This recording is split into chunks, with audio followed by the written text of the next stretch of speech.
फरमाया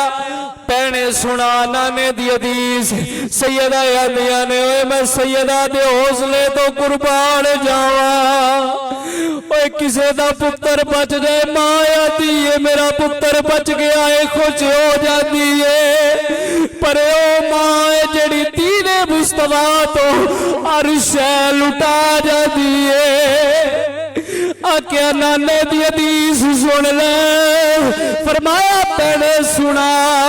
हजरत सैयदा ज़ैनब अर्ज़ कर दिया ने नाना जान ने फरमाया है असदका तो रद्दल बलाए जदों बलावा होवन सदका बलावा टाल देता है सदका मुसीबत टाल देता है अज बकरे छतरे नहीं अज नबी ते दीन ते औखा वेला मैं अपने पुत्र लेके आ गई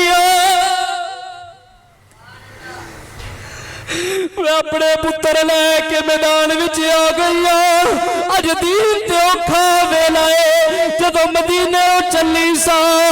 तो सतरे बकरे नाल सुन अज शै कोई नहीं अज ज़ैनब पुत्र कुर्बान करके पुत्रा दा सदका दे के दी